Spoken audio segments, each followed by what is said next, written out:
Pessoal, bom dia a todos. Me escutam? Bom dia, sim. Bom dia. Vamos dar início então ao nosso evento. Sejam todos muito bem-vindos ao webinar Reforma Tributária na Prática, promovido pela BTI. Esse encontro marca o evento de encerramento das atividades da associação em 2025 e traz para o centro do debate um tema-chave para 2026, com impactos diretos nas transportadoras e empresas de diversos setores. A proposta de hoje é oferecer uma abordagem prática voltada à gestão e à preparação das organizações para as mudanças que já estão no horizonte. Antes de darmos início, a ABTI registra um agradecimento especial aos sócios apoiadores de 2025, cuja contribuição foi e é essencial para a realização deste e dos eventos que foram realizados ao longo do ano. Na categoria Ouro, agradecemos a MCN Macenor, a Troll, Brenex, Transrodute, MVP, Renovare, Transmas, Cordenonce, Letsara, Interlink, Polivias, Hoover, Quebox, Borg Express, BBM Logística e de Pessul. Na categoria Prata, nosso agradecimento à Dex Internacional e na categoria Bronze ao Sintrasergs. Informamos aos participantes que os microfones vão permanecer fechados durante a apresentação para garantir a melhor condução do conteúdo. O chat vai estar aberto para o envio de perguntas, mas vai ser dada prioridade às dúvidas já encaminhadas no formulário de inscrição. Então, feitas essas considerações, é com satisfação que eu apresento a nossa palestrante. Hoje nós contamos com a participação da Daniela Medeiros, contadora especialista e sócia da Arpon Partners. Com ampla experiência em consultoria tributária, ela é quem vai conduzir a nossa palestra. Daniela, muito obrigado pela presença. Seja muito bem-vinda e a palavra é sua. Vou destacar a tua tela aqui para todos. Bom dia, pessoal. Muito obrigada pelo convite. Queria agradecer especialmente ao Manuel por ter feito toda a logística, né, do evento e também a Gladys pelo convite, né, para estar com vocês hoje. Eu sei que não é fácil para todo mundo agora no apagar das luzes de 2025, a gente dedicar um tempinho, né, nesse final de ano para falar sobre reforma tributária. Sei também que não é um assunto que muita gente gosta, né? Para muita gente ela acaba sendo um assunto chato. Mas a ideia hoje é a gente trazer de maneira prática alguns impactos que as transportadoras vão sofrer ao longo dos próximos anos, especialmente nesse período aí de transição da reforma tributária. Então, a gente vai tentar deixar o assunto mais dinâmico, né? Não vamos ficar falando só de lei, né? Nem ficar trazendo essa pauta mais legislativa, mas até porque eu sei que vocês já tiveram isso em eventos anteriores, né? Então, a ideia é realmente a gente trazer de uma maneira prática os impactos na contabilidade, como se preparar e o que esperar para os próximos anos. Então, mais uma vez agradeço o convite, e vamos dar início, então. Eu tô com a tela da apresentação aberta aqui, então não vou estar vendo vocês, mas qualquer coisa, o Manuel me chama, enfim, me chama que eu tô escutando. Certo, pessoal? Bom, então, nosso planejamento hoje é a gente falar um pouquinho dessas regras gerais de BS e CBS, especialmente aplicada ao transporte de cargas, né? Para vocês me conhecerem um pouco, então, meu nome é Daniela Medeiros, eu sou contadora, tenho MBA em gestão empresarial, pós-graduação em direito tributário, já trabalhei em Big Four e já estou aí há uma carreira de mais de 10 anos trabalhando em consultoria tributária para empresas de médio e grande porte, né? Então, sou palestrante pelo Sescom, atendo muitos escritórios de contabilidade, então sei as dores que o pessoal da contabilidade tem passado agora nesse período aí de reforma tributária. Alguns cases de sucesso que a gente trabalha aqui no escritório, só para vocês saberem. Eu acho que a primeira questão que a gente precisa tratar quando falamos em reforma tributária, e eu ouço isso quase que diariamente aqui no escritório, quando os empresários, né, o pessoal da área contábil me pergunta por que começar a estudar reforma tributária, se 2026 ainda vai ser um ano de teste, né? Por que fazer uma análise de impacto agora, se a gente nem sabe ainda se a legislação de fato A regulamentação não veio ainda, então a gente não sabe como é que vai ser a legislação e tudo mais. E aí eu gosto de apresentar esses números. Porque, assim, pessoal, lá em maio de 2025, ou seja, quase na metade do ano, a Deloitte conduziu uma pesquisa com grandes empresas, né, com as maiores empresas do Brasil, para entender como é que estava a adaptação dessas empresas à reforma tributária. E o número que mais me choca é que 67% dessas empresas, lá em maio, já tinham realizado estudos sobre os impactos da reforma tributária. Então, assim, quando eu digo para as empresas, agora é hora de olhar para esse assunto, é porque 70% dos concorrentes de vocês já estão olhando. Então, é um momento de não ficar para trás, né? Claro que quando a gente vai para uma análise de pequenas e médias empresas, esse número já inverte. 70% ainda não começou a se preparar. Então, esse é o momento em que a gente começa a entender que, por exemplo, os nossos fornecedores, talvez os nossos clientes, dependendo do porte deles, sequer saibam quais são os impactos que a reforma tributária vai trazer para o negócio deles, né? Então, esse é o momento de a gente começar a fazer essa sensibilização. Essa pesquisa que eu estou trazendo para vocês, ela é de outubro, foi feita pelo Conta Azul e demonstrou, então, que das pequenas e médias empresas, 9% já tem um plano ativo de adaptação, enquanto 72% ainda não começaram a se preparar.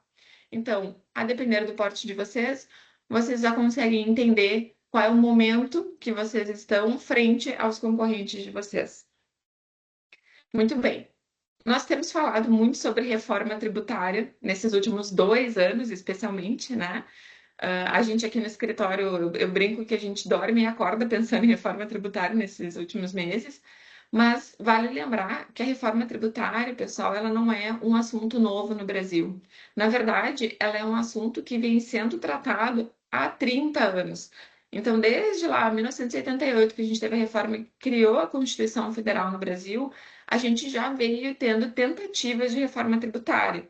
A primeira foi em 1995, no governo do FHC, né, Fernando Henrique Cardoso. Então, vocês já sabem, para quem é mais cabelo branco, que eu gosto de dizer, já sabem que essas tentativas, elas acabaram sendo frustradas, né? Então, em 2003, a gente teve mais uma nova tentativa de reforma tributária, 2008, mais uma nova tentativa no governo Lula II, e agora, em 2023, de fato, emplacou a reforma tributária, né? Ela foi então, a emenda foi proposta lá no final de 2023. Muitos de vocês não lembram, porque foi no finalzinho mesmo do ano, foi ali no período de festas, né? Então, muita gente já estava fazendo férias, já estava na praia. Então, normalmente, esses textos mais difíceis, eles acabam passando nesse período em que a mídia não está tão atenta, né? E aí, agora, no início do ano de 2025, nós tivemos, então, a Lei Complementar 214, que traz de fato, as regras gerais desse jogo, tá? E aí, acho que é importante a gente colocar todo mundo na mesma página. O que a reforma tributária está trazendo de novidade para nós? Vale lembrar que a reforma tributária, ela vai vir em ondas, tá? A primeira onda é a reforma tributária do consumo, depois a gente vai ter da renda e depois a gente vai ter do patrimônio também. Mas a do consumo, ela vai impactar nesses 5 principais tributos, que é o PIS e COFINS, o IPI, o ICMS e o ISS. Então, o que nós temos? O PIS e a COFINS serão substituídos pela CBS, que é a Contribuição sobre Bens e Serviços. O IPI, pessoal, ele não vai deixar de existir. O PIS e COFINS, sim, vai ser extinto, mas o IPI não. Só que ele vai ser bastante reduzido. Ele vai ser reduzido em torno de 90% dos itens que têm tributação de IPI hoje, que são mais de 4 mil itens, eles serão reduzidos para uma alíquota zero de IPI. Mas a gente vai continuar tendo IPI em alguns produtos, tá? Então a gente não pode dizer que o IPI será extinto, mas sim ele vai ser reduzido. E também temos ICMS e ISS, estes sim também serão extintos e serão substituídos pelo IBS, que é o Imposto sobre Bens e Serviços. Esses 2 novos tributos comporão aquilo que a gente chama de IVA dual, né? Que hoje a gente não tem ainda uma definição clara de alíquota, mas já temos uma estimativa de carga tributária que esse IVA dual ele vai ficar em torno de 28%, tá? E por que que ele é dual, né, pessoal? Acho que é bem importante a gente trazer esse conceito primeiro. Porque o CBS ele vai ser transferido direto para a União Federal. Então, ele vai ficar a cargo de Receita Federal, fazer toda a análise, auditoria, fiscalização. Já o IBS, ele vai para o que a gente chama de Comitê Gestor do IBS, que é um grupo de pessoas que representam estados e municípios. Tá? E aí depois ele vai ser distribuído para cada um dos seus estados e municípios que vão, esse comitê gestor vai receber esse recurso e depois vai destinar. Bom, e aí quando a gente fala em 28%, a gente está falando de um IVA que é o maior IVA do mundo, né? A gente tem aí, ganhamos o troféu, estamos na frente aí de economias bem desenvolvidas, né? Como Dinamarca, Noruega, e aí eu até, quando eu faço palestra e falo sobre isso, eu até me questiono, né? Será que a gente também tem o mesmo serviço que esses países oferecem, né? Mesmo com uma alíquota muito parecida. Eu acredito que não, né? Mas, enfim, teremos aí o prêmio do maior IVA do mundo se a gente tiver nessa faixa aí de 28%. Bom, a reforma tributária do consumo, então, ela vai trazer grandes novidades no que se refere à tributação. A primeira delas é a tributação no consumo, ou seja, antes os tributos eram cobrados por dentro das suas bases, né? O consumidor ele não sabia quanto de tributo que ele estava pagando dentro do preço de um produto ou de um serviço, e agora o tributo vai ser cobrado por fora. Além disso, a tributação vai se dar no destino daquele consumo. Então, se hoje a gente tributa onde nós estamos localizados, se eu sou uma empresa do Rio Grande do Sul, eu tributo aqui no Rio Grande do Sul, se eu sou uma empresa de Santa Catarina, eu tributo em Santa Catarina, independente para onde eu forneço. Agora, a tributação vai acontecer no local em que eu forneço o meu produto ou o meu serviço. Então, por isso que a gente chama de tributação no consumo. Ou seja, se eu forneço para todos os estados do Brasil, eu preciso acompanhar as alíquotas e a legislação de todos os estados do Brasil. Claro que agora a gente vai ter uma legislação unificada, mas como vocês vão ver mais para frente ali na nossa apresentação, a gente pode ter alíquotas diferentes em cada um dos municípios e dos estados. Então, isso é importante a gente saber. Isso vai impactar muito na questão da precificação, né, tabela de vendas e tudo mais. Então, por exemplo, uma empresa hoje com sede em São Paulo que vende um serviço para uma empresa em Salvador, ela vai emitir nota e pagar ICMS ou ISS referente à alíquota de São Paulo. Quando a gente tiver a implementação, então, da reforma, essa empresa de São Paulo que prestar um serviço para um cliente em Salvador, por exemplo, vai recolher o IBS em Salvador e não mais no local em que ela é domiciliada, e sim aonde está domiciliado o meu cliente. Então, o imposto ele vai ser destinado ao município baiano, não mais ao local de origem da empresa. E aí, uma das coisas que eu sempre trago, né? A reforma tributária, tem sido muito falado na mídia sobre o fim da guerra fiscal, né?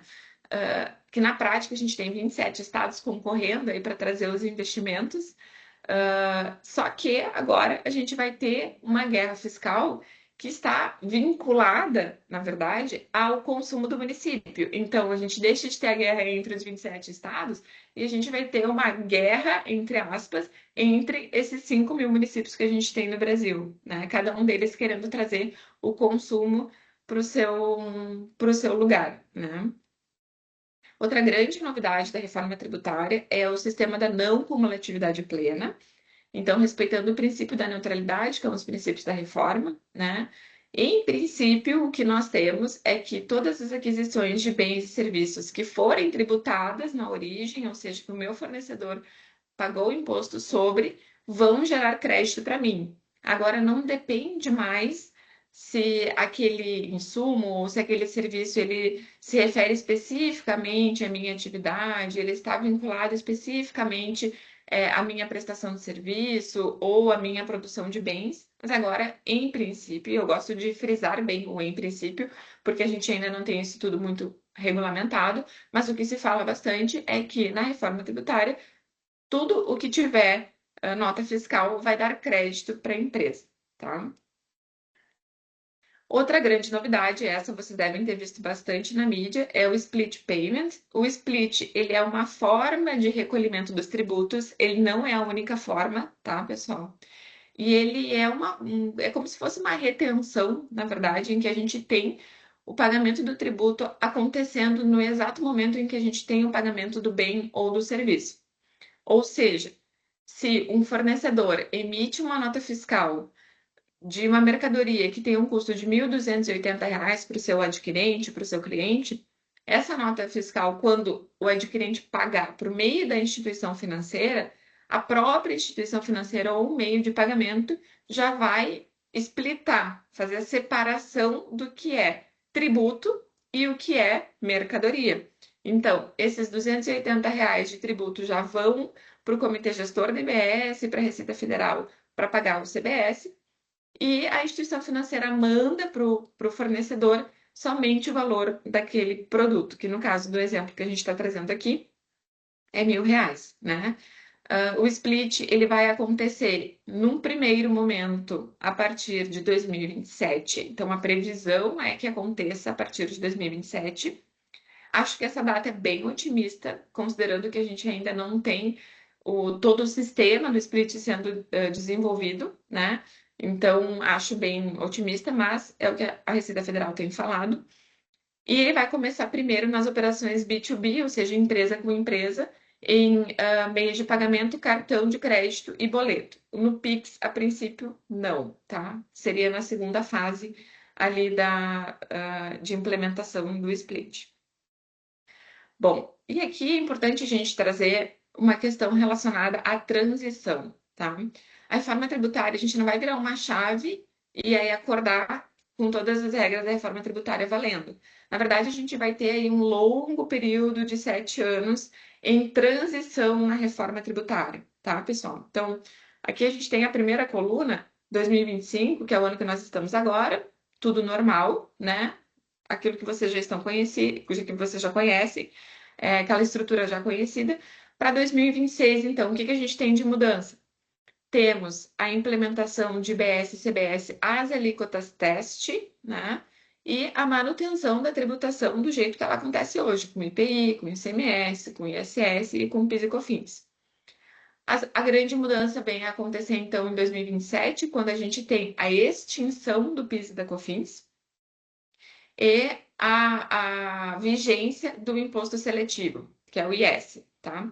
Além disso, a gente tem um aumento da alíquota da CBS, que estava a alíquota teste em 2026 a 0,9, agora a gente vai ter 99% da alíquota da CBS, que não está definida ainda, mas que a gente já sabe que em 2027 ela vem praticamente integral, tá?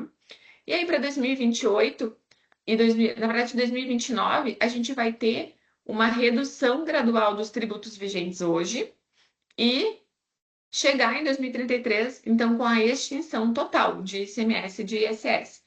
Então, em 2029, teremos um ICMS a 90%, 2030, ICMS 80%, 2031, 70%, a mesma coisa com o ISS, tá, pessoal? Ele vai reduzindo à medida que o IBS vai aumentando. Então, se eu tenho o ICMS reduzido aqui em 10%, eu vou ter o IBS em 10% majorado. Então, eu vou ter 10% da alíquota de IBS em 2029 e assim por diante, tá? O IPI em 2027 também já vai ser reduzido, valendo somente para os itens que são produzidos na Zona Franca de Manaus, para não ter a questão da concorrência. Em 2033, então, vigência integral do novo sistema, tá? E a gente já não fala mais em ICMS, não fala mais em ISS, e agora a gente vai ter, então, as alíquotas cheias de BS e CBS, tá? Então, primeira questão bem importante, principalmente para os setores do fiscal, setor da contabilidade. Serão anos em que nós teremos vigência dos dois sistemas. Então, a gente vai continuar apurando ICMS e vai apurar também IBS e CBS, tá, pessoal? Vai ser trabalho praticamente duplicado. Então, vai ser bem importante que o nosso time contábil e time fiscal esteja aí bem atento com essas regras, porque elas vão ser diferentes, tá? Bom, e quando a gente fala em transportadoras, no setor logístico no geral, Vale ressaltar que nós temos algumas exceções na regra geral de IBS e CBS, que são regimes diferenciados ou regimes específicos. No caso do transporte, a gente só tem regime diferenciado e regime específico para quem faz transporte coletivo de pessoas. O transporte de carga, ele vai entrar no regime geral de IBS e CBS. Então, a gente vai falar sobre regime geral de IBS e de CBS, porque os transportes coletivos eles ficam vinculados a um regime diferenciado e a um regime específico, tá, pessoal? Bom, então a principal regra aqui, e essa vai ser uma grande mudança, né, é em relação ao fato gerador e o local de prestação do serviço. Então, o momento de ocorrência do fato gerador do transporte de carga é o pagamento ou fornecimento do serviço, o que ia acontecer primeiro. O fornecimento do serviço de transporte, ele acontece se começa no país, o momento desse fato gerador é o início do transporte, e se ele começa no exterior para trazer para o país, né? Então, se a prestação do serviço inicia fora para trazer para o país, ela se dá no momento do término do transporte. Por que que isso é importante, tá, pessoal? Porque quando nós formos falar em alíquota, a gente vai precisar saber para onde que a gente vai ter que recolher o tributo, qual é a alíquota daquela operação. Então, esse momento do fato gerador, ele é bem importante para a gente determinar isso, tá? E aqui eu ressalto um ponto de atenção, que é o seguinte: a gente tem muitas empresas que criam filiais fiscais em outros estados para não precisar fazer aquela antecipação de ICMS, né? Aquele recolhimento antecipado. Então, aqui eu já trago para vocês essa questão. A gente provavelmente não vai mais ter necessidade de ter essas filiais fiscais. Então, eu já trago para vocês um impacto societário. Talvez a gente tenha que reavaliar se vale a pena a gente manter essas filiais fiscais somente para recolhimento de ICMS por antecipação, porque agora não importa mais o momento, né, aonde que vai se iniciar o transporte, a não ser que ele inicie no exterior, né, mas sim aonde a mercadoria está sendo entregue, tá? Então, aqui trago para vocês essa questão. O local da operação, então, é onde vai determinar a alíquota que vai ser efetiva, né, que vai ser a alíquota daquela operação. No transporte de carga, a alíquota vai se dar relacionada ao local da entrega ou da disponibilização do bem ao destinatário. Então, para onde eu estou entregando aquela carga, é a alíquota do tributo que eu vou recolher. Lembrando que a gente vai ter basicamente três alíquotas, né, pessoal? A gente tem a alíquota da CBS, que é federal, e as duas alíquotas de IBS, a do estado e a do município. Então, quando a gente for entrar para falar sobre a alíquota, vocês vão entender melhor. Mas tanto o estado quanto o município, eles vão poder definir as suas próprias alíquotas. Isso já é uma previsão que a Lei Complementar 214 traz. Então, a gente tem uma alíquota de referência, que hoje é 28%, mas essa alíquota ela pode variar conforme cada estado e cada município, tá? Nas operações não presenciais, então, o endereço, né, o local da operação é aquele que vai ser informado pelo adquirente ao fornecedor, tá? Ou ao transportador, se for frete FOB. A base de cálculo da operação, ela não vai mudar muito, então é aquilo que a gente já conhece, é o valor da operação, ou seja, da prestação do serviço, com acréscimos eventuais de juros, multas, encargos, descontos condicionais, seguros, taxas, etc. Tá? Então, o valor da operação, ele não vai ser muito diferente do que a gente já trabalha hoje. E aí, entramos na questão da alíquota, que eu acho que é bem importante a gente mencionar, né? A alíquota hoje, então, aproximada, estimada, né? E tudo vai mudar conforme os benefícios fiscais, né? Então, vocês devem ter visto aí na mídia que conforme os benefícios que forem concedidos para um setor, os demais setores vão ter que pagar uma conta mais cara. Então, 28% é uma alíquota estimada com base no que a gente tem de benefícios fiscais hoje. Se eventualmente alguns benefícios caírem ou forem implementados, teremos uma alíquota maior ou menor de referência, tá? Então, a legislação fixa essa alíquota de referência, mas, como já mencionei para vocês, cada ente federativo vai poder determinar a sua própria alíquota, que pode ser para mais ou para menos. E se o estado ou o município não se manifestarem, fica valendo a alíquota de referência.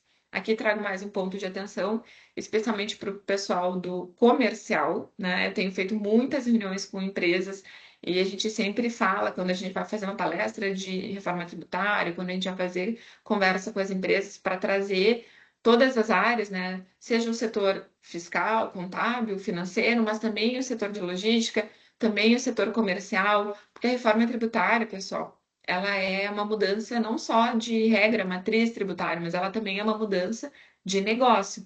Então, é muito importante que todas as áreas da empresa estejam cientes, né, e sensibilizadas daquilo que vai acontecer de mudança.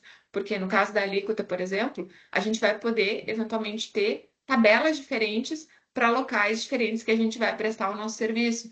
Então, daqui a pouco, uma carga que eu entrego em Porto Alegre, o preço vai ser diferente do que uma carga que eu entrego em Viamão, porque talvez o município vai determinar a sua alíquota diferente, tá?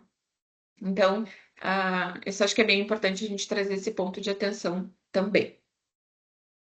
Bom, como eu falei para vocês, a legislação está prevendo alguns benefícios fiscais, né? Aqui eu trago a título de conhecimento, não vai se aplicar necessariamente ao caso das transportadoras, porque ele é vinculado a um tipo de produto, a uma NCM, né?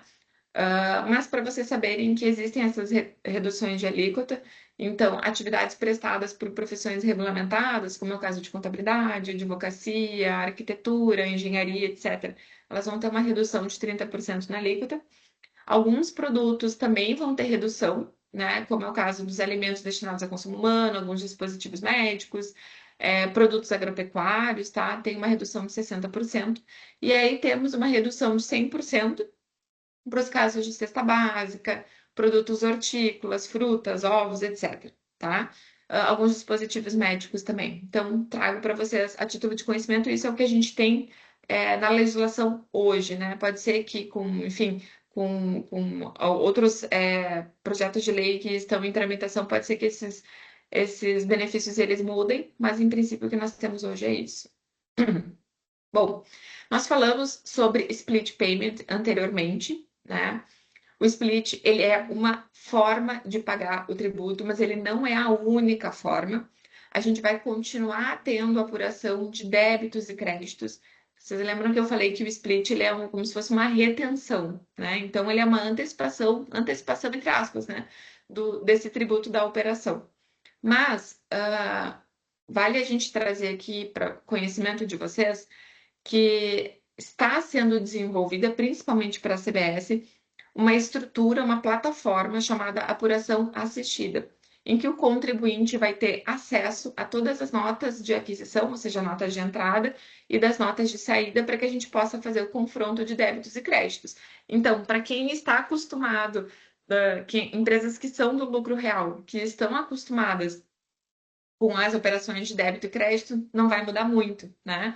Já quem é do lucro presumido ou até do Simples Nacional, talvez isso seja uma novidade, tá? Mas a gente vai ter, então, o que a Receita Federal tem falado, a gente vai ter um painel em que a gente vai ter acesso a essas notas emitidas com a possibilidade de utilizar o crédito referente àquelas notas de entrada, mas também a gente vai ter as notas emitidas por nós, né? Então, os débitos dessa tributação, com o valor específico do tributo. Então, vamos confrontar débitos com créditos e o split ele vai ser descontado depois dessa apuração, tá? E aí aqui, pessoal, a gente vai falar ali na frente sobre a questão do crédito, mas eu quero antecipar uma questão que eu acho que é bem importante para vocês, porque quando a gente fala em pagamento, existe uma possibilidade que está prevista na legislação também, que é o recolhimento pelo próprio adquirente. Tá? Como é que isso funciona? A partir do momento em que a gente tiver a vigência da reforma e com as regras de IBS e CBS a pleno vapor, nós vamos ter a possibilidade de tomar crédito sobre tudo, só que a gente só vai poder tomar crédito no momento em que houver a extinção do débito pelo fornecedor. Então, o meu fornecedor ele precisa pagar aquele tributo para que eu, consumidora, né, cliente dele, possa apropriar o crédito dessa operação, tá? Aí eu faço um alerta para vocês, mais um ponto de atenção bem importante. Quantos de nós acompanhamos a situação fiscal, a regularidade fiscal dos nossos fornecedores, né? Quantos têm programas de compliance, por exemplo, que conseguem, de fato, saber se o fornecedor está pagando seus tributos em dia ou não. A partir de agora, isso vai ser um pré-requisito. Então, vai ser um ponto essencial para que eu, como cliente, possa tomar o crédito do meu fornecedor, é que ele tenha feito o pagamento daquele débito. Então, se a gente tem um fornecedor que a gente não conhece ainda, a gente não sabe se esse fornecedor ele paga em dia seus tributos, né? A gente pode esperar que ele pague o tributo para que eu tome o crédito, ou eu posso pagar o tributo dessa operação e aí eu vou ter mais controle sobre o momento de tomada de apropriação do crédito daquela operação. Por isso que a gente tem a possibilidade de fazer o recolhimento pelo adquirente, tá? Então, não confio no meu fornecedor, estou iniciando uma relação com ele agora, não sei se ele paga os tributos em dia, eu posso fazer uma contratação com ele que eu digo, ó, o tributo dessa operação eu vou pagar para eu poder tomar o crédito já de imediato, tá? Então, aqui é um ponto de atenção que eu trago para vocês também, que vai mudar muito toda a questão financeira, fluxo de caixa, prazo médio de pagamento, prazo médio de recebimento, né?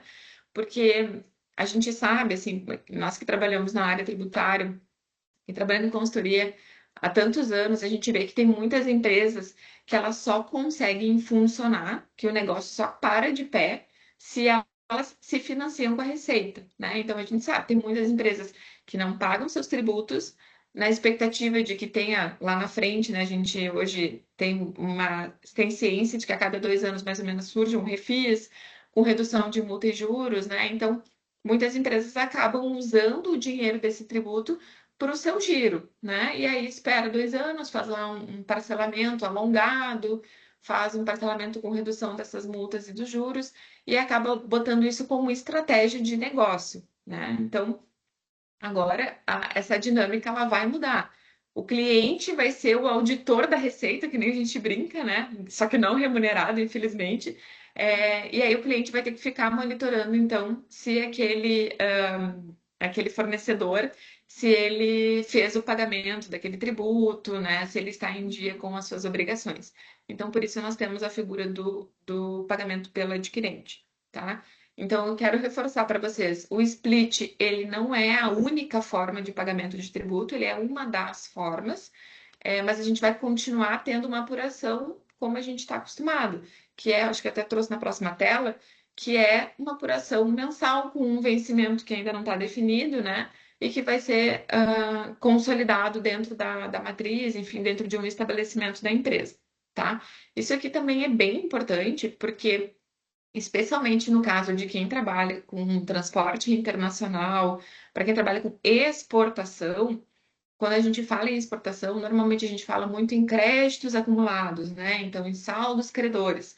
A gente vai falar em seguida sobre a questão do ressarcimento, mas é importante a gente trazer essa imagem aqui, porque o ressarcimento ele também vai se dar centralizado em um estabelecimento, assim como o pagamento, tá? Então, quem paga PIS e COFINS hoje, por exemplo, que paga centralizado no estabelecimento, a forma vai ser muito parecida, tá? Então, as empresas do lucro real que estão acostumadas com a sistemática de débitos e créditos já vão se adaptar, acho que com mais facilidade a essas novas regras. E aí, como eu falei para vocês, então vamos apurar todos os débitos, todos os créditos das compras que nós fizemos dos nossos fornecedores, subcontratados, etc. E vamos apurar os débitos das nossas operações. O confronto deles vai chegar num saldo. Desse saldo, a gente vai descontar aquilo que já foi antecipado via split payment. E se eu tiver ainda tributo a pagar, eu posso pagar em dinheiro, posso pagar em DARF, enfim, tá? O formato da apuração ela não vai ser muito diferente do que é hoje, só com algumas novidades, como a questão do split, enfim, né?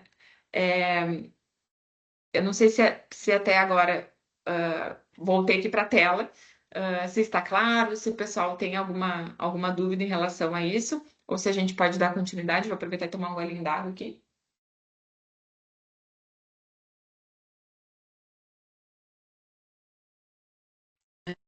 Tem o Nilvo que levantou a mão.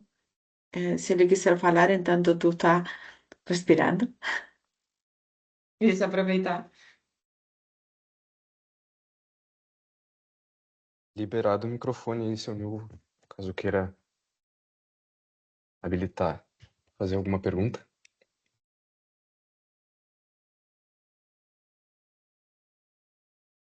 Bom, talvez ele tenha até levantado a mão por engano. De repente, eu acho que vale a pena o pessoal, se quiser colocar no chat, se forem surgindo perguntas conforme a gente for tratando do tema.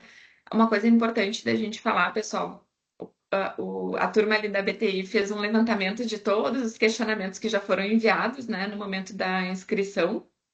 Então, muitas das perguntas de vocês já estão contempladas na apresentação. A gente fez um apanhado geral ali das perguntas, então acredito que a gente consiga atender a quase todas as dúvidas ali, porque eu vi que a maioria era bem parecida, mas havendo alguma dúvida adicional, podem colocar no chat. No que eu puder ajudá-los, a gente já responde, ou então, eventualmente, se necessário, a gente pode fazer um acompanhamento depois mais próximo, tá?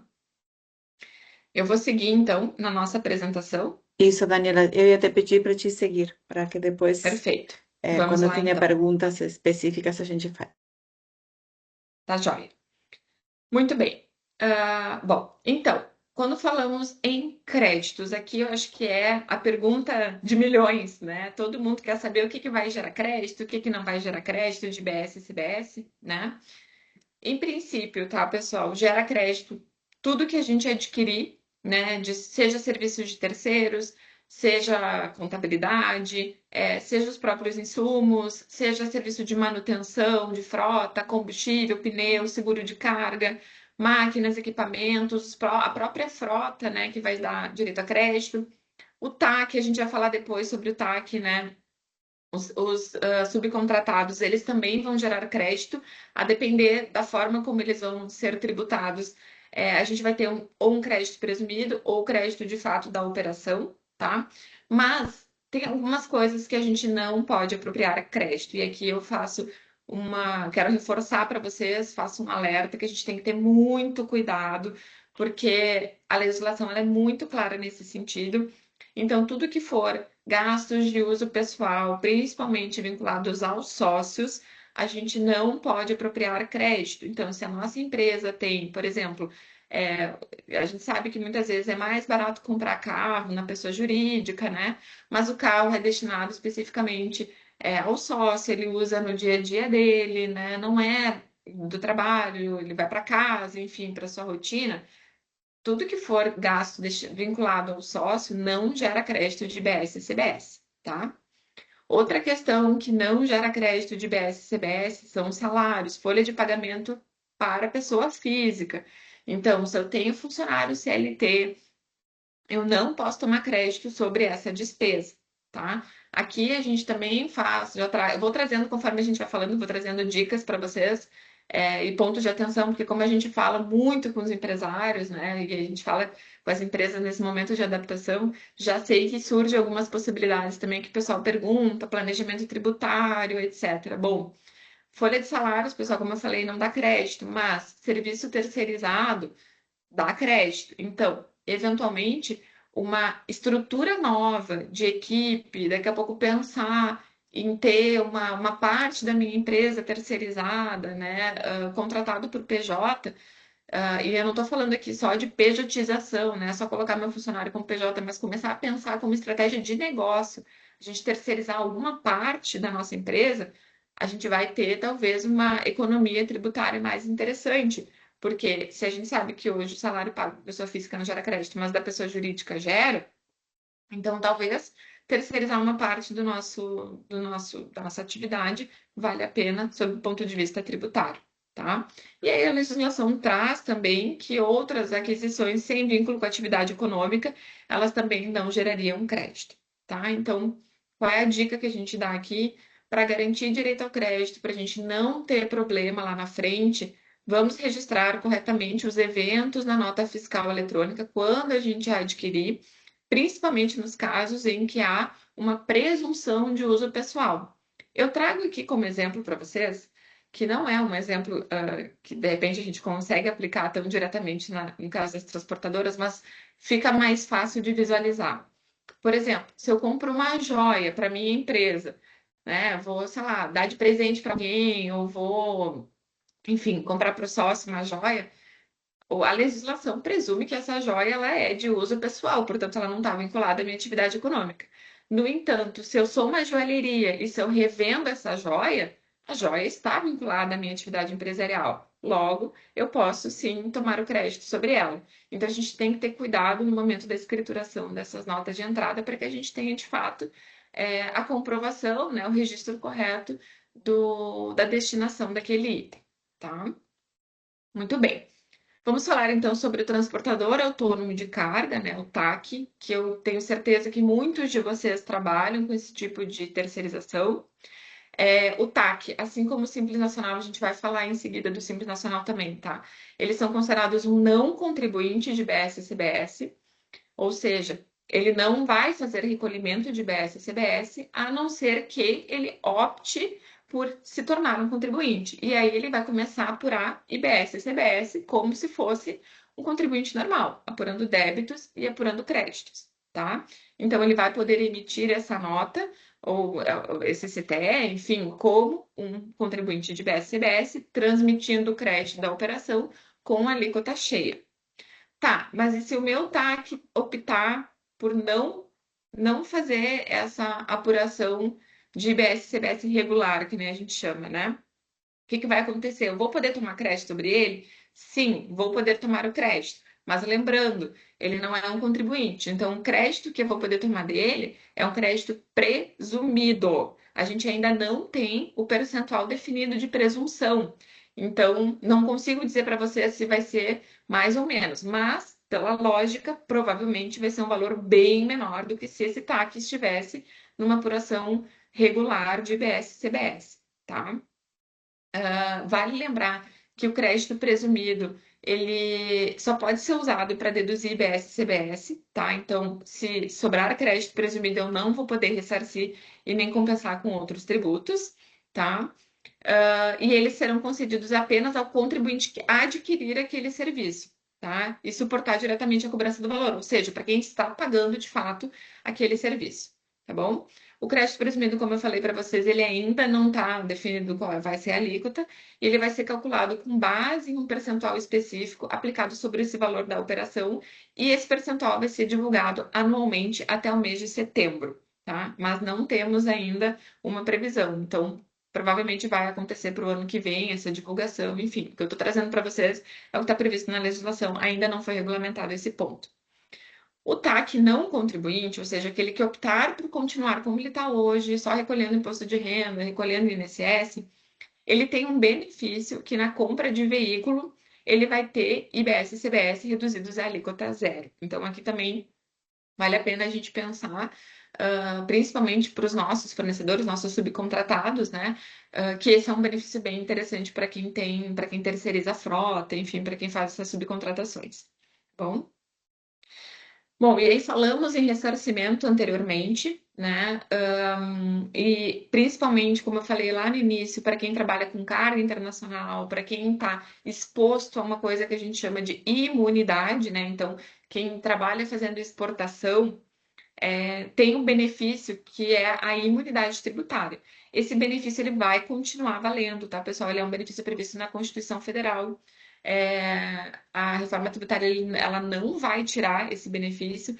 Então, as empresas que fizerem esse transporte, essa perna internacional, vão continuar tendo uma não tributação, né, uma imunidade sobre essa operação, mas vai poder manter o crédito das entradas, assim como é o ICMS hoje. Então, a empresa que faz exportação não paga ICMS na saída, mas mantém o crédito da entrada, daquilo que adquirir, como insumos, etc.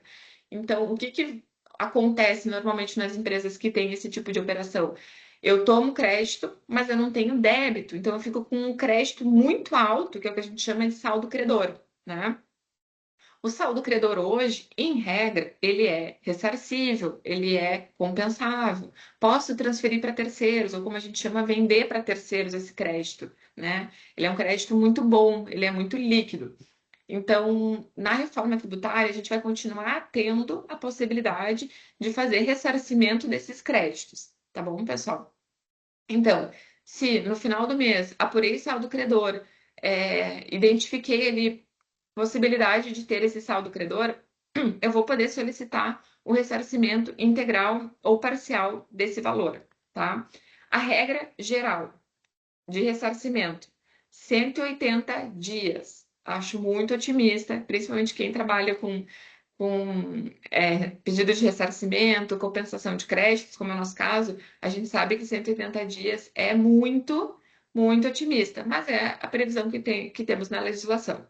Então, eu posso antecipar para 60 dias esse ressarcimento se os créditos estiverem vinculados a bens e serviços incorporados ao ativo imobilizado e desde que o valor que eu tenho do crédito ele equivalha a uma média de 150% do valor mensal médio que eu tive apurado nos últimos 24 meses, tá? Agora, se eu sou uma empresa que está em programa de conformidade, eu consigo antecipar mais ainda o ressarcimento desses créditos para um período de 30 dias, tá? Bom, lembra que eu falei dos saldos credores, né? Muitas empresas, muitas transportadoras de carga que trabalham com essa pernada internacional, elas também têm ICMS, saldos credores de ICMS hoje. Algumas têm saldo credor de PIS e COFINS, enfim. Como é que vão ficar esses saldos credores dos tributos atuais, considerando que a gente vai ter aí a substituição deles futuramente, né? E a extinção também. Então, se eu tenho saldo credor de ICMS hoje, a legislação me permite usar esse saldo credor para compensar com o IBS. Há uma possibilidade, que aí eu vou trazer para vocês, assim, bem modesta, vamos dizer assim, em 240 parcelas. Isso significa, pessoal, que eu vou poder usar o meu saldo credor para compensar a IBS ao longo de um período de 20 anos, né? A legislação não ajudou muito o contribuinte aqui. Então, eu vou ficar 20 anos carregando esse saldo credor para compensar com IBS, tá? É um prazo muito longo, muitas empresas sequer têm 20 anos, né, de vida. Então, o que eu tenho falado para o pessoal, tenho dado de dica para as empresas que têm saldo credor de CMS, deem vazão para o saldo credor agora, já façam os procedimentos de compensação, de restituição, de venda para terceiros agora, pessoal, porque levar 20 anos para usar esse crédito não tem como, né? Acaba prejudicando todo o fluxo financeiro das empresas. Então, no que for possível, façam uma análise desse saldo credor de vocês, vejam se existe a possibilidade de transferir para terceiros. A gente trabalha com muitas empresas que têm esse tipo de saldo credor, que a gente faz a venda para terceiro, então avaliem essa possibilidade para não precisar ficar, para não levar tanto tempo assim para utilizar esse crédito, tá? O caso do ICMS-ST não é provavelmente o caso que se aplica a vocês, mas é bom saberem.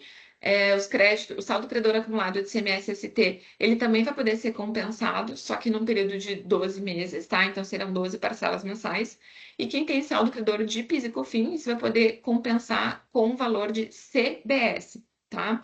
E aí a gente não tem um limite, tá? A gente vai poder compensar conforme for o valor dos nossos débitos, desde que esses saldos credores estejam, obviamente, escriturados, corretamente informados nas declarações fiscais, tá bom?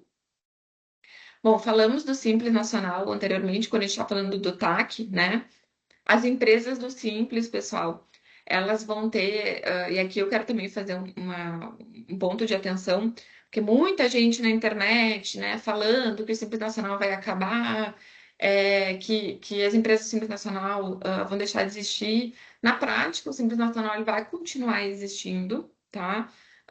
O Simples Nacional não vai acabar, esse regime tributário não vai acabar, mas, assim como no TAC, as empresas do Simples Nacional vão ter que fazer uma opção, ou continuar com a apuração atual delas, gera uma guia mensal, pago lá todo dia 20, faço um recolhimento reduzido dos meus tributos, ou eu migro para fins de BS e CBS apenas, para apuração regular.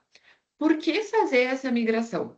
Porque se eu continuar na apuração atual de BS, de Simples Nacional, apurando na guia do DAS, o crédito que eu vou transmitir para o meu cliente, ele é muito menor. Ele vai ser um percentualzinho daquele valor que está na minha guia do DAS. Então, o crédito vai ser muito pequeno. Agora, se eu migrar e começar a apurar IBS e CBS pelo regime regular, eu vou poder transmitir para o meu cliente um crédito muito maior, né? E aí a gente começa já a pensar em questões de planejamento tributário. Por exemplo, a minha empresa está no Simples Nacional. Eu vendo mais para cliente final ou eu vendo mais para a empresa? O meu cliente vai se importar com crédito ou não? Porque se ele se importar com crédito, talvez seja bem mais interessante para mim migrar para apuração regular de IBS e CBS e aí ter esse recolhimento desses tributos por fora, para que eu possa transmitir mais crédito para o meu cliente, tá? Então, Simples Nacional vai continuar existindo, e eu vou poder optar se eu quero apurar IBS e CBS por dentro da guia do DAS ou por fora. Lembrando que eu vou transmitir um crédito menor se eu continuar apurando por dentro, tá bom? Bom, documentos fiscais, sei que vocês estão já, todo mundo tem conhecimento, né, das novas regras que a gente já tem aí a partir de janeiro de 2026. Então, os documentos fiscais que forem listados abaixo, e aí eu grifei, destaquei o conhecimento de transporte, que é o que se aplica para vocês. A nota fiscal de serviço também, né, para quem faz transporte intermunicipal, mas principalmente conhecimento de transporte. A gente vai precisar já ter tag de IBS e CBS nos documentos fiscais, tá, pessoal? E aí, vou trazer para vocês uma novidade quentinha. Vocês também devem ter visto, né? Até semana passada, retrasada, a Receita Federal dizia que em 5 de janeiro de 2026, todos os próximos documentos fiscais que eu emitir, eles serão validados para poderem ser transmitidos. Então, eu preciso estar com a informação de BS CBS correta na tag, no XML, né? Então, eu preciso estar com as informações corretas para que eu possa faturar, para que eu possa transmitir aquela documentação fiscal. No entanto, em função das dificuldades sistêmicas que a gente vem enfrentando, e que muitas empresas ainda não estão conseguindo se adaptar, a Receita Federal disse o seguinte: empresas, vai ser necessário ter tag de IBS e CBS, mas essas informações não serão validadas para transmitir o documento fiscal, tá? Então, eu tenho que informar, mas essa informação ela não será validada. Então, eu vou poder transmitir esse XML, enfim, esse documento fiscal, sem a validação desses dados, mas desde que eles contenham essa tag de IBS e CBS.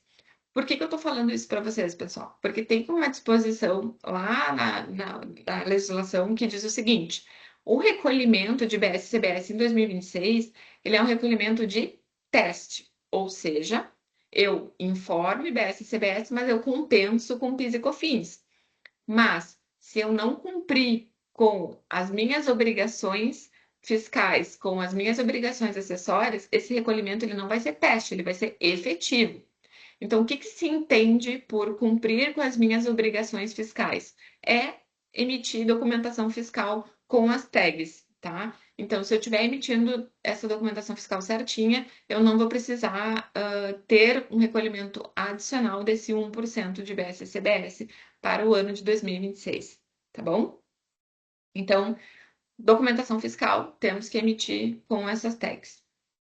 Aí, pessoal, eu trago para vocês, agora já se encaminhando para o final, alguns pontos de atenção que eu destaquei aqui, que eu acho que é bem importante para a atividade de vocês, para as transportadoras, né? Primeira questão, benefícios fiscais. À medida que o ICMS for sendo reduzido, o benefício fiscal, os diferimentos, as isenções, créditos presumidos, etc., serão reduzidos à mesma maneira. Então, a gente precisa pensar, quando a gente for fazer nosso planejamento tributário, planejamento estratégico para os próximos anos, que a gente vai ter essa redução desses benefícios conforme for aumentando a alíquota de IBS, tá, pessoal? Então, esse é o primeiro ponto de atenção. Segundo ponto de atenção, o split payment vai ter uma mudança muito drástica, né, na gestão de liquidez das empresas. Então, agora a gente vai pagar o tributo no momento em que a gente recebe o dinheiro daquela prestação de serviço ou daquela mercadoria que a gente está vendendo. Isso muda a dinâmica financeira, porque se antes eu usava o dinheiro desse tributo para financiar o meu giro, agora eu não vou poder mais fazer isso, tá? Uma outra questão importante em relação à subcontratação, a gente sabe hoje que muitas empresas elas não exigem a emissão do contra-CTE para os seus subcontratados, né?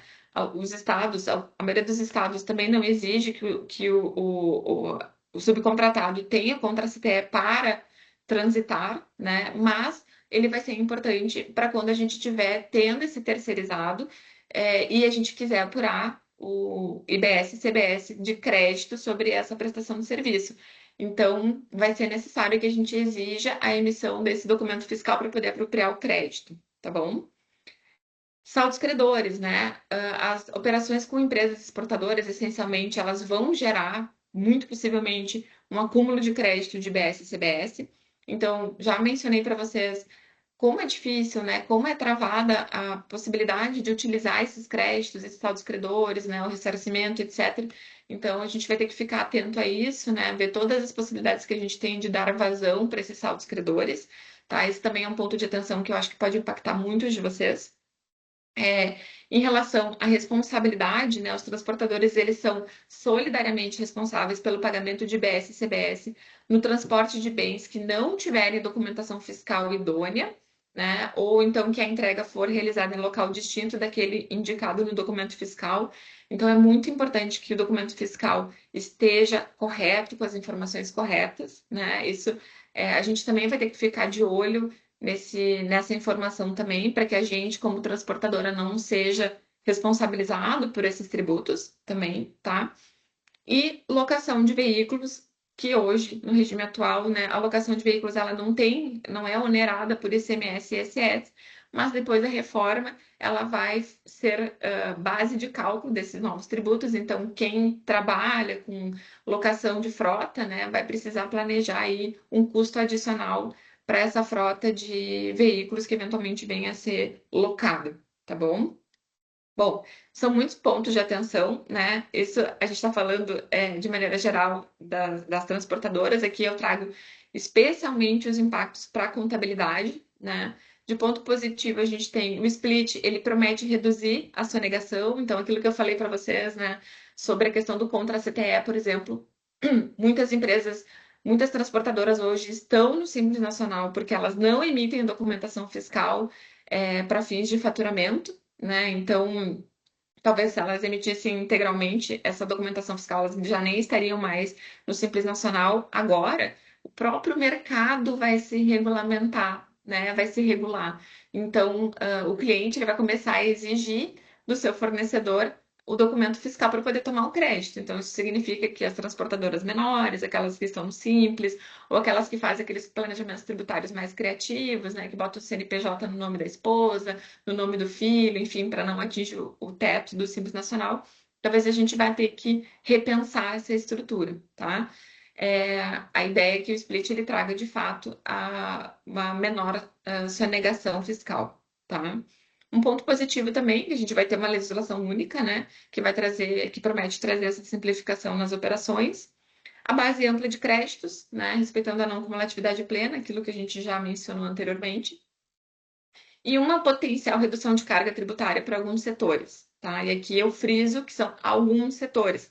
Outros possivelmente serão onerados, né? Então, a gente faz muitos estudos aqui no escritório para os nossos clientes, né, para vários segmentos. O que a gente tem visto que alguns segmentos eles vão ter de fato uma redução de carga tributária, enquanto outros vão ter um acréscimo bem interessante, né, bem significativo. Então é bom a gente ficar de olho nisso, tá? Pontos de atenção, então, a gente ainda não tem uma alíquota definida, né? Isso vai provavelmente acontecer aí ao longo dos próximos meses, né? Conforme a regulamentação ela for ficando mais concreta. Falei para você sobre saldos credores, eu bato muito nessa tecla, principalmente para quem trabalha com transporte internacional, né? Pensar na liquidez desses eventuais saldos credores para evitar essas restituições de longo prazo, né? Outro ponto de atenção é que a gente só vai poder tomar o crédito do nosso fornecedor a partir do momento em que o fornecedor fizer o recolhimento daquele tributo, ou que nós fizermos o recolhimento do tributo em nome dele, né? Com aquela regra do adquirente que eu mencionei para vocês. E os preços que agora ficarão expostos ao cliente, porque agora o cliente vai saber o que ele está pagando de serviço e o que ele está pagando de tributo, tá? Então, como pontos negativos, acho que são impactos negativos que a gente precisa olhar, né? A gente não pode deixar, ignorar, né? Ou deixar isso de lado. As regulamentações pendentes, então a gente vai precisar acompanhar a regulamentação, né? A gente não pode esperar vir quando a regulamentação estiver pronta a estudar, a gente tem que começar a estudar desde já, né? Principalmente quem trabalha em setores contábil e fiscal. Outros setores, como é o caso do setor de prestação de serviço, que a gente prevê um aumento da carga tributária, então a gente vai precisar também olhar para isso, né? Começar a refazer os nossos planejamentos, planejamento estratégico, planejamento tributário para os próximos anos. A transição longa e a convivência com esses dois sistemas, que vai gerar muitas dúvidas, né? E vai gerar muito trabalho e retrabalho para os times internos e os times de contabilidade. O fim dos incentivos fiscais, né, que também é um ponto bastante negativo, principalmente para o setor, e a pressão do capital de giro das empresas, né, com essa mudança aí do regime de competência para o regime de caixa, em função das regras de creditamento que vão exigir essa extinção do débito, tá? Bom, são muitos impactos, né? Aqui, olhando do ponto de vista da transportadora, então, precisamos olhar. Aqui, vou passar de maneira geral, né? Mas se eu fosse dar uma sugestão para vocês, né? O que olhar primeiro? Precificação e contratos, sem dúvida, é uma das coisas que mais vai impactar nos próximos meses, né? Com a reforma tributária. A questão dos sistemas também é bem importante, então a gente vai precisar estar com um sistema bem adaptado para a emissão da documentação fiscal, né? Fazer todo um replanejamento de compras, porque agora a gente vai precisar conversar com os nossos fornecedores, saber se eles, ou subcontratados, né? Saber se eles vão migrar para um regime geral, ou continuar no regime do simples, ou vão permanecer como não contribuintes, né? Tudo isso vai mudar o preço do serviço, né? Falei para você sobre aquela questão das filiais fiscais, então o impacto vai acontecer um impacto na nossa estrutura societária. E até a própria localização da empresa, né? Que antes a empresa ia para os lugares, para os estados em que ofereciam mais benefícios, agora, né, a gente não vai mais ter essa necessidade. E sem dúvida alguma, um planejamento financeiro aí para revisão de prazos médios, tanto de pagamento quanto de recebimento, né? Bom, vocês devem estar pensando, nossa, é muita coisa, são muitos impactos, o que que eu vou fazer primeiro? Eu trouxe para vocês um planinho de ação, ele é bem simplificado, né? Claro que ele é mais genérico, né? Teríamos que pensar em alguma coisa mais específica para cada uma das empresas de vocês, mas eu acho que aqui já ajuda muito a vocês começarem a pensar, olhar para dentro do negócio de vocês, né? E até aproveitando essa apresentação, ela vai estar disponível para vocês, né? O pessoal ali da BTI vai enviar para vocês essa apresentação, mas eu começaria olhando primeiro questões em curto prazo, né? Adequação dos sistemas, principalmente os ERPs, para que a gente já possa simular, calcular e emitir a documentação fiscal já no novo padrão, né?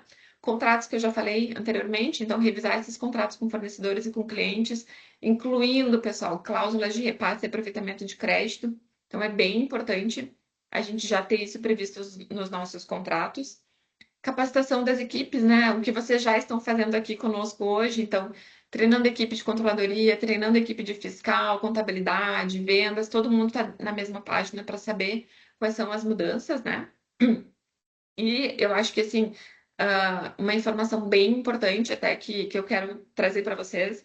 Esses tempos eu fiz, acho que foi semana passada, retrasada, eu fiz uma reunião com uma empresa de TI, um cliente nosso, e eles mencionaram que Meta e Google e Amazon já estão fazendo reajuste de preço, né, nos seus serviços em função de reforma tributária. Então, eles já estão aumentando em 12% a tabela de preço deles para já se ajustar para as mudanças que a reforma tributária vai trazer. Infelizmente, nem todos conseguem ter domínio de mercado como uma Amazon, como uma Meta, né? Nem todo mundo consegue agora dizer, a partir do ano que vem eu vou aumentar, vou reajustar meu preço em 12%, né? Então, o que que a gente faz? Sugestão bem importante: vamos criar um colchão de segurança, tá? Vamos reforçar o caixa da empresa. A gente não sabe ainda como é que vai ser o impacto financeiro dessas mudanças, então agora é o momento de a gente revisar essas operações do passado, olhar para oportunidades que a gente deixou de aproveitar no passado, créditos que a gente deixou de aproveitar, notas fiscais que a gente deixou de escriturar, olhar para tudo isso, pessoal, fazer um colchão de segurança, revisar essas operações e fortalecer caixa, porque a gente vai minimizar esses impactos financeiros quando a gente tiver um patrimônio líquido da empresa mais robusto, tá? Então, essa dica que eu dou para fins de um planejamento operacional aí de curto prazo. E aí, quando a gente entra já nas camadas mais estratégicas, né, entrando para um tático, um planejamento de médio prazo, entrando para estratégico já de longo prazo, primeira questão que eu acho que é bem importante, criar um comitê de reforma tributária na empresa, colocar dentro desse comitê uma equipe multidisciplinar, envolver jurídico, envolver fiscal, envolver contábil, e aí já começar a desenhar processos e colocar responsáveis. Então, quem é que vai cuidar da parte de sistema? Já coloca o responsável. Quem é que vai cuidar da parte de precificação, de revisão de tabela de preços? Já coloca o responsável, né? Acompanhamento de legislação. A gente sabe que muitas empresas têm feito reuniões mensais, às vezes até quinzenais, para acompanhar as mudanças da reforma tributária, enfim, tem aparecido quase que diariamente essas mudanças, né? Então, é bem importante a gente já fazer esse desdobramento desse plano de ação já na camada tática também, tá? E aí, olhar, sem dúvida alguma, impactos de 2026 até 2033, olhar como estamos hoje, onde vamos, onde queremos chegar e como vamos chegar lá, né? Então, começar a revisar essa estrutura estratégica da empresa. Olhar dilemas de negócio, né? Lembra que eu falei para vocês lá da questão de terceirizar, de usar créditos, né? De equipes terceirizadas? Então, vale a pena pensar nisso? Vale a pena a gente terceirizar ou internalizar a equipe? Vale a pena a gente comprar ou locar, pensando, né, que agora o crédito ele vai se dar no momento da aquisição do bem? Então, por exemplo, questões de CAPEX, né? Investir em frota. Vamos investir em frota agora? Ou vamos investir em frota quando a gente tiver com o IBS e CBS vigente, que a gente vai poder tomar o crédito direto? Não vamos mais precisar esperar 48 meses, né, que é a regra do ICMS, ou mais parcelas, que é a regra do PIS e da COFINS. Então, vale a pena a gente começar a pensar nesses dilemas de negócio também, para que a gente esteja já bem planejado para quando a gente tiver um período de transição mais intenso, né, da reforma tributária. E, bom, como eu falei para vocês, a gente já está se encaminhando para o final. Eu quero deixar à disposição os meus contatos. Aqui tem esse QR Code, ele leva para o meu LinkedIn. Então, vocês podem ter acesso lá. Estou sempre fazendo alguma publicação, alguma novidade, alguma informação, né? Tem meu contato, meu e-mail, enfim, meu WhatsApp. E a Gladys também vai disponibilizar esse material, né? A gente tem um canal aberto aí com vocês. Então, fiquem bem à vontade, tá? Eu espero ter atendido a maior parte das perguntas. Acredito ali, pelo que a gente já recebeu, a gente conseguiu abarcar boa parte das perguntas. Eu fico aqui à disposição de vocês. Eu peço desculpas porque a gente acabou se adiantando no horário, acabou avançando um pouco mais do horário previsto, né? A gente tem ainda uns minutinhos, mas eu estou à disposição de vocês caso vocês tenham alguma dúvida, alguma angústia, enfim. Vocês podem entrar em contato comigo, bem tranquilo, tá? E espero que tenham gostado da apresentação. Foi feita com bastante cuidado para trazer de fato realmente o que dá para usar no dia a dia, né? Na parte prática da empresa de vocês. Certo, pessoal? Eu vou fechar aqui então a apresentação para eu poder vê-los, né? E acho que agora. Perfeito. Agora eu consigo vê-los. Ótimo. Então, muito obrigada, Daniela. Evidentemente foi mais uma aula, né, sobre o que está por vir, e aí começam os medos. Eu percebi que tu colocou CTE como documento fiscal, e nós temos dois perfis importantes em tudo isso, né? Primeiro que está o contra CTE, que é como instituição eu me nego que o transporte internacional faça um documento que não seja o CRT, né? Porque o que nós efetivamente utilizamos, eu sei que tem alguns estados exigindo CTE, e até sem saber, eu acho, ou por desconhecimento, eu acredito que seja por isso, exigindo CTE até dos estrangeiros, porque não é Sim. todo mundo que consegue emitir CTE. Então, meu questionamento no internacional é, tudo bem na exportação, eu vou seguir emitindo CRT porque não tem não vou ser onerada, né, como transportador, porque a exportação está imune, como tu bem falaste. A importação ainda se tem muitas dúvidas de como que vai acontecer, porque não saiu, pelo menos até que eu os acompanhei, não saiu a regulamentação para essa situação, mas eu acho que o que mais está impactando a todos nós é como que o cliente vai entender isso, né? Porque eu acho que a parte de ter algum benefício fiscal, muita gente trabalhava sobre os benefícios fiscais como o seu lucro, né? Ou sua parte de, de benefício a mais, né? Aquilo que não conseguia de uma forma, conseguia com a tributação. Então, evidentemente que os clientes vai ter uma pressão enorme para não sair e emitir CTE de qualquer forma.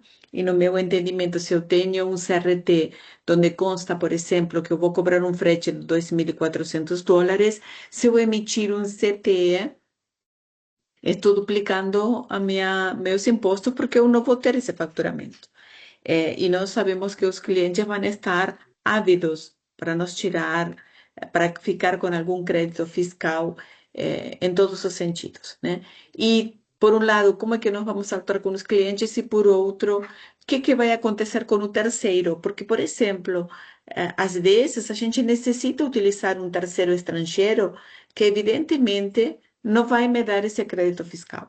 Então, nós vamos ter um problema, e aí eu, como líder nesse processo de tramitar com os outros esse processo, eu sei que nós vamos ter um problema gravíssimo com os estrangeiros, porque eles vão terminar tendo uma diferença tributária e, porém, a gente vai terminar não contratando de alguma forma, se for o caso, porque não vamos nos beneficiar desse processo.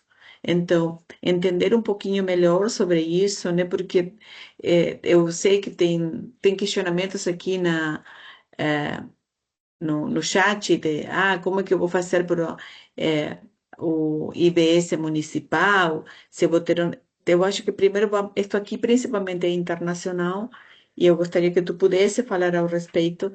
Tem um nível que está desesperado para querer falar, então eu queria que tu entendesse isso na importação, que eu acho que a parte, e eu acredito que os clientes vão nos exigir também na exportação, tentando se beneficiar desse crédito, mesmo que seja que nós teríamos imune e que eles também, porque de alguma forma vão poder se acreditar também. Então, talvez o maior entrave que nós vamos começar a vivenciar a partir de 1º de janeiro, porque mesmo que vale a partir desse dia 5, vai ter gente a partir do dia 31 de dezembro dizendo: a carga vai ser feita, está sendo feita hoje, mas tu vai chegar na fronteira na semana que vem, então melhor já me dá com o crédito fiscal.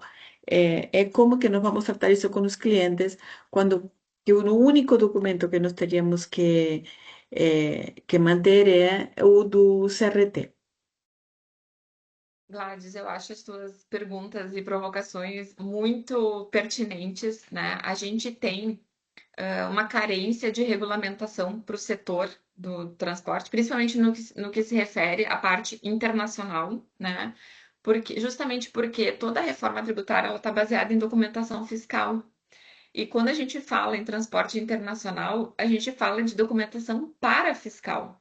A gente fala de BL, a gente fala de invoice, a gente fala de contrato, né? Então, hoje, por exemplo, para quem faz trabalha na parte de exportação, a gente não emite uma nota fiscal, né? A nota fiscal não serve para nada na exportação, né? A gente tem aquela contratação. Então, eu acho as tuas perguntas muito pertinentes nesse sentido. E a gente ainda não tem uma resposta concreta. Primeiro, porque os documentos fiscais exigidos nesse primeiro momento que tenham uma adaptação para questão de IBS e CBS são aqueles que eu apresentei para vocês. Então, por enquanto, só CTE e nota fiscal de serviço. A gente não tem uma outra documentação que vai dar suporte para as operações de importação ou de exportação, né? O que a gente tem falado, eu até conversei com alguns colegas contadores também para saber a opinião deles a respeito, né? Porque a gente, como não tem isso bem claro, a Receita Federal não se manifestou também. O que a gente tem falado? Fazer um CTE da parte de exportação, né? Eu não sei se é a melhor opção, mas é a opção que o pessoal principalmente os contadores têm falado, fazer esse CTE para que a gente possa ter acobertada essa operação de exportação.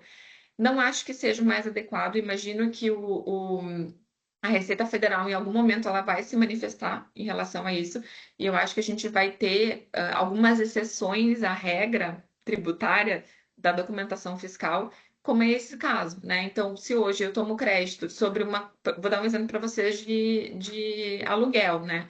O aluguel nem emite nota fiscal. Eu tomo crédito pela contratação, pelo contrato, por um eventual recibo, enfim. Então, se eu tenho essa exceção também, já no PIS e na COFINS, por que não ter essa exceção IBS e CBS? Eu imagino que a gente vai ter, sim, algumas possibilidades de exceção. Eu só não consigo trazer essa informação para vocês ainda, porque isso não foi regulamentado. Mas eu acho que, dada a importância do tema, isso provavelmente vai surgir em breve, tá? A gente já tem falado isso até a nível de SESCOM, sobre essas dificuldades, que daí aí primeiro a gente fala da regra geral e a gente começa a entrar em cada um dos setores, e aí cada um dos setores vai trazendo as suas particularidades, né? Então, vou dar o exemplo, eu gosto de dar o exemplo da alocação, porque a alocação ela é bem sui generis, assim, que ela não era nem contribuinte, agora vai passar a ser contribuinte. Por exemplo, hoje a alocação ela vai ser obrigada a emitir nota fiscal de serviço, mesmo que ela não seja juridicamente considerada um serviço. Então, eu acredito que vai haver sim uma documentação fiscal de exportação para acobertar essa operação, a gente só não sabe ainda qual, tá? Eu antecipei ele para o Manuel. Eu tenho uma viagem agora, eu não vou poder ficar muito mais tempo. Eu sei que tem o Nilvo que está com a mão levantada já desde o início da apresentação. Então, não sei se ele escreveu no chat ou se ele quer falar. Mas eu, infelizmente, eu não vou poder ficar muito tempo nessa perguntas e respostas, mas eu quero deixar meus canais todos abertos para vocês acessarem, enfim, via BTI ou pelos nossos contatos ali, caso vocês tenham qualquer dúvida, além daquilo que a gente já trouxe aqui, né, das dúvidas anteriores que já foram enviadas, tá? A gente pode abrir a palavra para o Nilvo, então, antes de encerrar. Depois já Bom dia. finalizamos. Bom dia a todos. Rapidinho, então, vamos lá. Anteriormente, na apresentação, você mencionou aí que o IBS e o CBS poderão ser pagos pelo fornecedor ou pelo cliente. Então, Perfeito. minha primeira pergunta é: vamos supor que o cliente diga, ó, eu quero ficar a cargo do recolhimento dos impostos, né? E ele não recolhe. A Receita Federal ou a Fazenda Estadual, nesse caso, vão cobrar de quem? Quem vai ser o inadimplente, o fornecedor ou o cliente? O contribuinte, ele é sempre o fornecedor, mas a gente pode optar por recolher por ele, tá? Nós seremos aí um responsável tributário, que é uma outra figura, tá? Então, a gente pode ser solidariamente responsável por esse tributo. O que que acontece? Se o seu fornecedor não pagar o tributo, você combinou com o fornecedor, ele não pagou o tributo naquela operação, você não vai poder tomar o crédito, tá? Então, você como cliente vai dentro do painel da apuração assistida, aquela entrada, aquela nota fiscal ali, ela não vai estar disponível para você apropriar o crédito na sua operação. Então, esse tributo ele vai continuar sendo devido pelo fornecedor, mas você, alternativamente, para a sua operação, para o seu fluxo de caixa, vai poder pagar esse tributo em nome dele, né? Claro, aí depois vai ter um acerto ali, caso você tenha pago integralmente para ele, enfim, né? Aí vai ter que ter um acerto depois com esse fornecedor, caso você faça o recolhimento, né? Mas e como que eu vou ficar sabendo quando que ele pagou esse Pela imposto? apuração assistida, pelo painel da apuração assistida. Tá, Então vai vamos lá. aparecer. O que que a Receita Federal tem? Acho que é legal a gente trazer isso, porque é uma grande novidade também. A gente vai entrar, vai ter tipo um portal, né? Que é o que a Receita Federal tem dito, assim, vai ter um portal que eles querem, eles esperam que a apuração de BS-CBS se dê com um clique, né? Então, nesse portal, eu vou ter todas as notas emitidas contra o meu CNPJ. E aí eu vou ter a possibilidade, eu vou ter como se fosse. Imaginem, vamos pensar assim, eu vou ter. Comprei, vamos pegar um exemplo aqui, comprei esse copo aqui e o meu fornecedor não pagou ainda o tributo dessa operação, dessa venda. Então, a nota fiscal vai estar lá, mas o crédito relacionado a essa aquisição ele não vai estar disponível para eu usar, ele vai estar como se fosse um cinza. Quando ele pagar, vai aparecer para mim verdinho lá, vai estar disponível para eu jogar para minha apuração de débitos e créditos, tá? Então, temos aí pensa que tem um lapso temporal entre ele emitir a nota, pagar o tributo e eu usar isso dentro da minha apuração também, tá? Por isso que a gente fala tanto da questão do fluxo de caixa. Não sei nem você respondeu a tua pergunta. Mais ou menos, né? Vamos supor que eu fiz uma venda com 90 dias de prazo, né? Tá. Ele só vai pagar daqui a 90 dias. Então, eu só vou poder fazer o crédito daqui a 90 dias? O teu cliente, o teu fornecedor vai fazer o Não. pagamento. Eu estou vendendo para um Você cliente. está vendendo. Eu fiz Tá. um serviço, vendi para o cliente, ele vai Uhum. pagar, vamos dizer assim, vai pagar o serviço e os impostos, só que o prazo que eu vendi para ele é 90 dias, certo? Tá, Ele perfeito. vai ter que Uhum. recolher os impostos no ato, ele só vai recolher quando fechar os 90 dias. Tá, é uma boa pergunta essa. Inclusive, é algo que tem se falado muito sobre as questões, não só de prazo, mas de parcelamento. Quando é que se dá o recolhimento do tributo? No parcelamento, por exemplo, é no momento do pagamento ou é no momento da emissão da nota, tá? A gente ainda não tem uma definição clara. O que que eu acho que vai acontecer, porque o split vai acontecer assim, pelo pagamento. Então, eu acredito que o débito só vai ser exigível no momento do pagamento do teu cliente, tá? Essa é uma expectativa minha, a gente ainda não tem isso definido, tá? Assim como o crédito vai ficar suspenso, eu acredito que o teu débito vai ficar suspenso na apuração também. Estou usando a lógica do que vai ser do split payment, apesar de a gente ainda não ter isso muito claro, tá? Tá. E o segundo ponto é o seguinte, por exemplo, a nossa empresa carrega uma exportação de São Paulo para a Argentina, tá? Tá? O caminhão vai passar pelo Paraná, por Santa Catarina, pelo Rio Grande do Sul e vai para a Argentina. Então, eu abasteço o caminhão lá em São Paulo, ele Uhum, vai pernoitar em Curitiba, eu abasteço em uhum, Curitiba, certo? Vai passar aqui no Rio Grande do Sul, vou abastecer aqui, né? O estado do Rio Grande do Sul não reconhece as exportações que não saem do Rio Grande do Sul, uhum. certo? Então, eu tenho que estornar o crédito, né, do ICM, do combustível que eu abasteci em São Paulo, no Paraná, em Santa Catarina e assim por diante. Porém, quando eu faço um transporte nacional, né, vamos dizer assim, eu tenho que se tornar na proporcionalidade da exportação. Da Quando eu exportação. faço um Uhum, transporte nacional, se eu abastecer em São Paulo, ele me permite fazer o crédito. uhum. Então, agora na questão do IBS, né?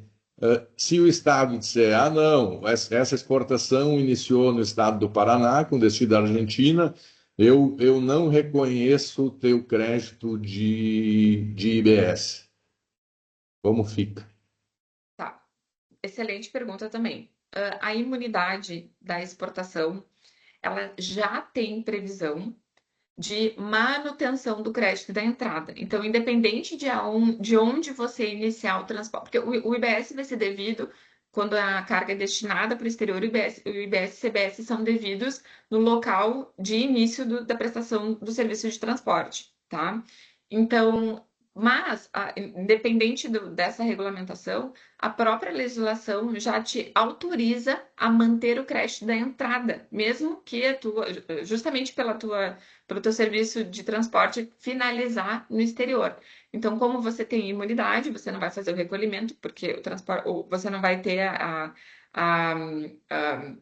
não é que não vai ter o recolhimento, né? Você não vai ter você tem essa imunidade na operação como um todo, porque termina no exterior, mas o direito ao crédito você vai ter na entrada, tá? Independente de onde iniciar o transporte. Porque agora a regra não vai ser mais estadual, ela é uma regra única de IBS e CBS. Uhum. Não, entendi, mas tipo E assim, aí, por isso que eu o que trouxe eu para posso vocês te a questão dizer dos saldos é que o, credores, né? é, o Estado do Rio Grande do Sul não reconhece, né? Nós temos esse crédito, tipo assim, é um excedente, então geralmente a gente Uhum, vende esse crédito, o Estado do Rio Grande do Sul não reconhece o crédito, uhum. né? Sim, ele manda você tornar Para as proporcional, operações de né? Uhum, transporte nacional, sim, para exportação, uhum. ele só reconhece o crédito das operações iniciadas no Estado do Rio Grande do Sul, Sim, né? sim. Uhum. É, a gente vai ter Maravilha, muito essa mudança obrigado. agora. Não, imagina, acho que é bem, são perguntas muito pertinentes frente tantas regulamentações que a gente ainda não tem bem claras, né? Então, mas o que é importante para vocês saberem, né? Principalmente quem trabalha com exportação, vou poder manter o crédito da entrada, tá? Isso já tem previsão na lei complementar, então o Estado ele não vai poder me impedir de tomar o crédito, isso já está previsto. E aí tem que cuidar com a questão do saldo credor, porque como eu vou ter essa imunidade na saída, então eu mantenho o crédito da entrada, não tenho o pagamento na saída, logo a gente vai ter a apuração aí de um eventual saldo credor, tá bom? Eu sei que tem mais perguntas, então eu vou escrever É, aqui para mas vocês, vamos pessoal. encerrar. É, Isso. vamos Não encerrar vou porque a perder. Daniela tem que viajar, tá? Exato. Então, assim, a gente agradece. As perguntas que estão no chat, nós vamos encaminhar depois para a Daniela, para, na medida que ela tiver condições, poder responder. E aquilo, às vezes, tem muita pergunta aí que já estava na apresentação. Então, se for o caso, a gente manda a apresentação, a resposta que já está na apresentação. Então, muito obrigada, Daniela. E agradeço a todos, né, pelo trabalho, pela paciência, e desejo a todos vocês muito sucesso neste novo início de ano, porque como temos que começar com o pé direito, muito bem como a Daniela falou, muito treinamento, conversem muito, verifiquem com quem é que vão trabalhar. As cooperativas terão que, eu acho que tem pessoas de cooperativa, terão que repensar como vão trabalhar com seus associados, porque as transportadoras que subcontratarem esses associados vão exigir o documento. Então, por favor, né, vamos nos manter em contato e quem sabe, se for o caso e a Daniela permitir, refazer este tipo de conversa no ano que vem, tipo em março, quando já o pessoal está começando novamente na operação, para sentir, né, como é que está indo e o que mais pode ser feito nesse sentido. E dizer que a BTI vai tentar que a Receita Federal entenda que o transporte internacional é uma área diferente, né? Eles não vão ter somente nós, quanto os marítimos e os aéreos, né? Então, que reconheçam esse setor como um pedacinho especial, assim como foi feito pela legislação, né? Aí eu vou reforçar aquilo que sempre o doutor Massinian falou, que nós conseguimos que a operação inteira da exportação fosse desonerada, porque já tinha uma tendência de passar a faca também na exportação. Obrigada a todos e mais uma vez, Daniela, muito, muito obrigada. E para quem Imagina, não vieram, Feliz Natal e um bom início de ano. eu que agradeço aí o convite, Gladys. Eu deixei meu e-mail para vocês ali no chat, caso queiram mandar perguntas, fiquem bastante à vontade. Esse assunto ele é muito longo, a gente poderia passar a manhã inteira falando. Eu acho que a ideia de fazer uma segunda conversa é bem interessante, principalmente porque a gente vai ter regulamentações novas saindo ao longo dos próximos meses, né? Que é o mês de fato de implementação. Acho bacana também a gente pensar daqui a pouco em fazer um evento presencial, porque aí a gente consegue sanar mais dúvidas, ter mais tempo, né, para falar. Mas, de novo, deixo aí meus canais abertos para vocês. Fiquem bem à vontade para entrar em contato. Espero que tenham gostado. E já disponibilizei a apresentação ali para o Manuel para enviar para os associados. E fiquem bem tranquilos para disponibilizar, tá bom?